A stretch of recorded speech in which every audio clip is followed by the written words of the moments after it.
मी मागे म्हटलं होतं ना, ते डान्स बार बंद झाले ना, त्याची लक्षणं आहेत ती.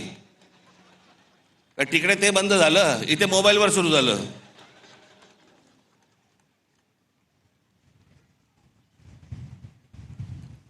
हे मी तुम्हाला का सांगतोय, कारण तुम्हाला गुंतवून ठेवले आतमध्ये.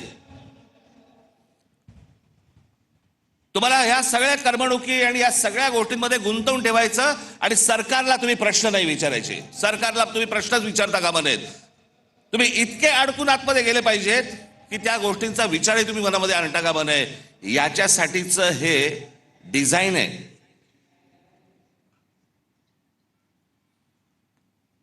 हे फक्त भारतात सुरू नाही आहे, जगभर सुरू आहे की सरकारांना प्रश्नच विचारू नयेत आणि तुम्ही अडकून राहावं. IPL मध्ये अडकावं, चित्रपटामध्ये अडकावं, टेलिव्हिजनमध्ये अडकावं, मोबाईलमध्ये अडकून राहावं. मोबाईल तर आपला एक अवयवच झालाय. आणि म्हणून आजूबाजूला आपल्याला काही बघता येत नाही, पाहता येत नाही, विचार करता येत नाही. जसे पूर्वीच्या काळामध्ये लोक जसे रस्त्यावरती येत असत, आता काही नाही. मी माझा राग व्यक्त केला मोबाईलवर, आता कशाला रस्त्यावरती येऊ? हे तुम्हाला गुंतवून टाकणं आहे. आणि मग महाराष्ट्रामधले जे प्रश्न आहेत, महाराष्ट्रातले जे सत्ताधारी आहेत, यांना प्रश्नच विचारायचे नाहीत. एका बाजूला आमच्या टेलिव्हिजन चॅनलवाल्यांची वाट लावून ठेवली आहे. सारखा वरून दबाव, सारखा वरून दबाव. ही बातमी टाकायची नाही, या बातम्या करायच्या नाहीत, ही करायची नाही, सरकारला विरोध करायचा नाही, विरोध केला बातम्या बंद करू, तुमच्या जाहिराती बंद करून टाकू, नोकरीवरून काढून टाकू. त्याच्यामुळे तुमच्यापर्यंत बातम्या पोचवायच्या नाहीत खऱ्या. हे अशा एका विचित्र परिस्थितीमध्ये देश अडकलेला आहे, हे राज्य अडकलेले आहे, सगळेच अडकलेले आहोत. अर्थात अशा काही गोष्टी ज्या होतात ह्या काही कायमस्वरूपी बसत नसतात. खालून काठी नाही बसली तर वरून बसतेच.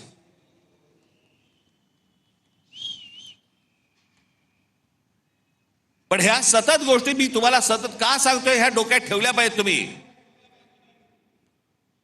या करमणुकीच्या या गटारगंगा ज्या आहेत ना, या तुम्ही नका वाहत जाऊ.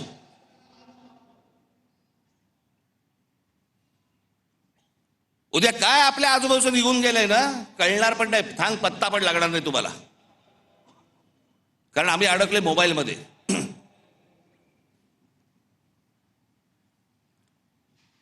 आज काय महाराष्ट्राची परिस्थिती होऊन बसली. आमचे मुख्यमंत्री सांगतायत विकास करतोय, विकास करतोय. $3 ट्रिलियन इकॉनॉमी करायची महाराष्ट्राची.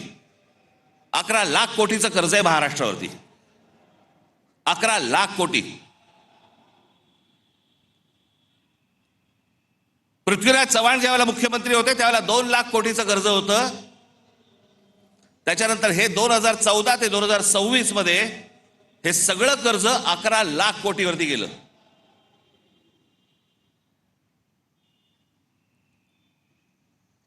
शहरांची अवस्था बघा.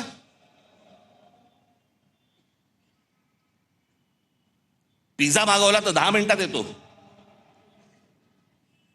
पण तुम्हाला 10 मिनिटात कुठे जाता येत नाही. सगळीकडे ट्रॅफिक जॅम, फुटपाथ भरलेले.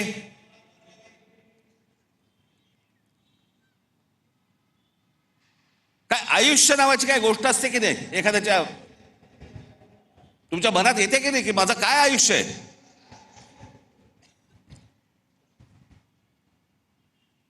आज हे ब्रिटिशांच्या काळामध्ये त्यावेळेला हे मैदान उभं राहिलं म्हणून आज हे मैदान आहे. नाही तर अशी मैदानं कुठे आहेत मला जरा सांगा. जी मैदानं उभी राहिली आहेत ते त्या त्या काळात उभी राहिलेली आहेत.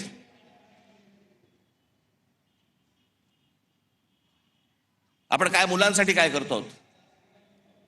लहान लहान मुलांसाठी काय बागा तरी तयार करतोय का आपण?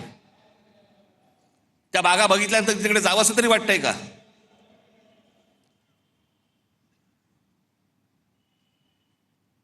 आज शहराची आज संपूर्णपणे शहर अख्खी कोलमडून पडलेली आहेत.